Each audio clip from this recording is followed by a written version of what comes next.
We finished restoring your 1976 Nishijn Model B Pachinko machine, and this video will show you how to set it up and play and a few quick troubleshooting tips and tricks. The instruction DVD that we also are sending you has several hours of information on how to operate these Pachinko machines. And we're also sending you a link to the video that explains all about the cabinet you purchased from us. For anyone else watching this video, you need some way to stabilize the machine so it doesn't fall over. You could just take a couple of 1x4s and screw them in the bottom. Now while you're playing, if you ever run out of balls, the light in the top left that says top, that will come on. If it comes on and stays on, that means you need to fill the machine up with balls. But mainly I wanted to show you this sign in the window here, the white N and the blue background. If that sign ever drops down, that's the other indicator that you need to refill your machine. So make sure that this part here is flipped over like this. It levels the balls as they enter in this turn.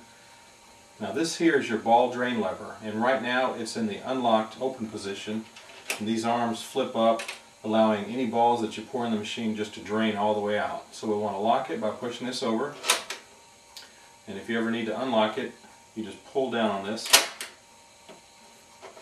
So we'll make sure that's locked. Also, this lower track here has a white cover with a little metal plate here.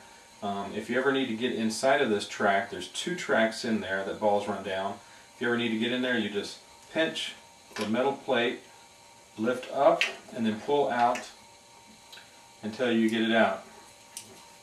It has a little metal tab here that goes in this housing. To put it back, you just stick the back end first, then drop the front down and let go. You have to have a cover over this track, otherwise balls will jump up, they won't stay the one high, and then they won't enter in the jackpot assembly correctly. Next we'll go ahead and connect the battery. There's just a plug. I'm going to swing it over, and when I do, light on. This light comes on because this switch isn't activated because there's no balls in your supply tray. So if I were to pour balls in the supply tray, this arm would move down and it would turn off the switch. So the weight of the balls will turn off that switch, and whenever you run low, the light comes on.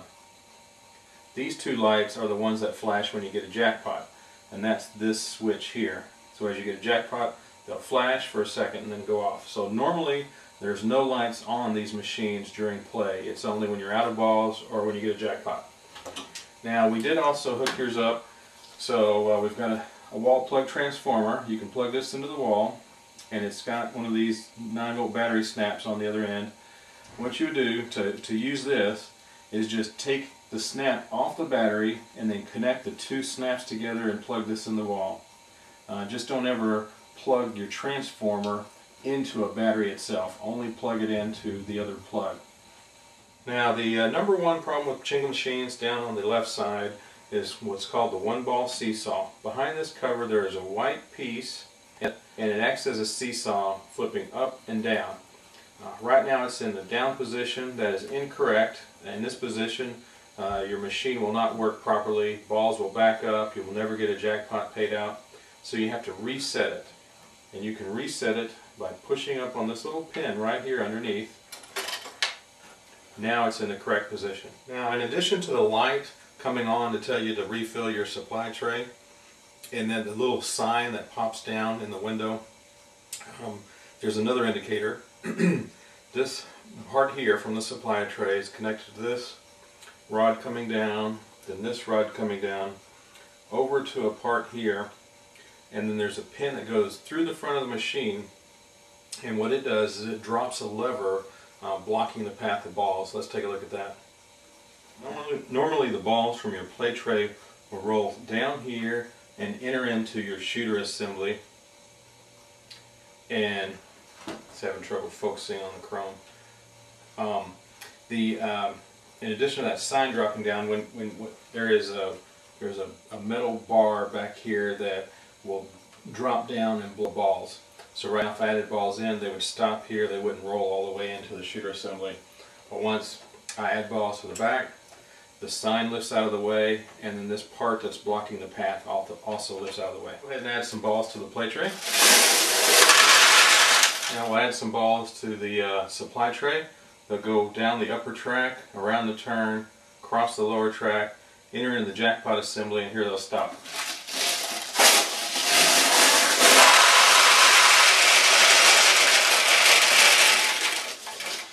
Now you'll be putting your machine in a cabinet, so you'll do this a little different.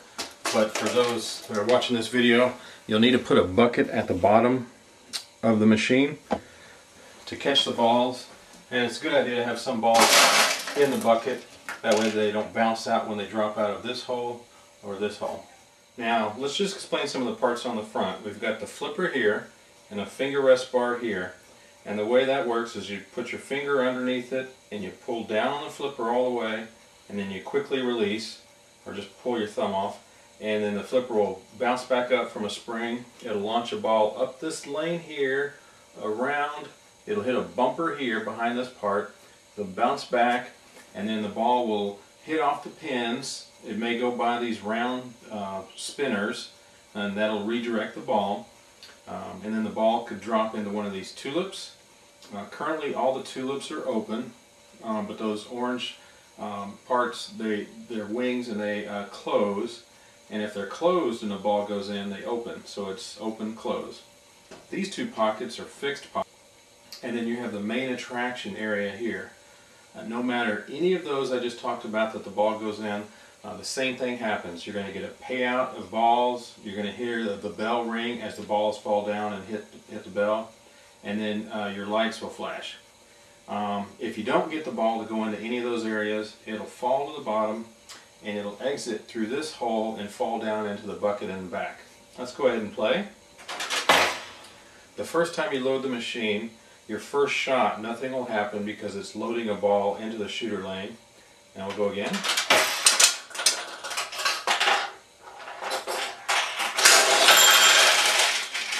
Okay, so we got a jackpot, we saw the lights flash, and got a payout of balls. We'll play a little more.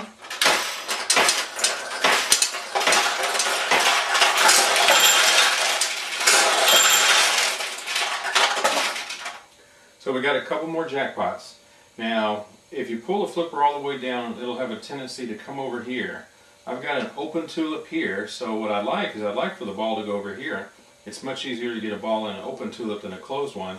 So what you do is you pull down on the flipper just part way, and as you do, you just try to get it to come up just barely over that track.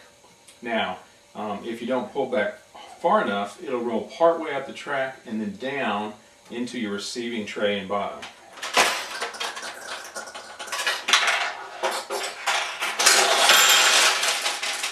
Okay, let's take a look at the center traction. Okay, we'll drop one. I have the glass open, but we'll drop one through the top. It'll just, these Indian heads pivot, then it can drop in behind this cowgirl here. It'll drop down, and she's on a little swing, and her head will just push forward a little bit. We'll go ahead and do that.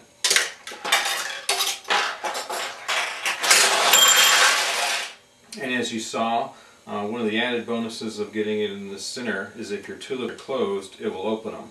I'll go ahead and close this one. Let's do that again.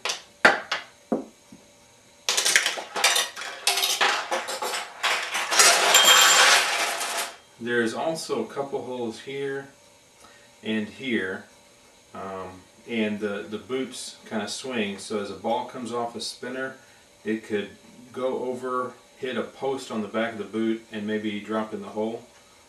We'll go over this one. And we'll come over here.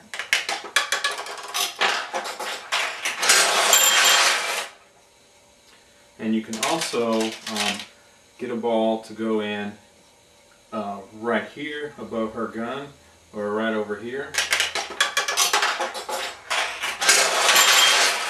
which basically does the same thing as getting it in the different holes.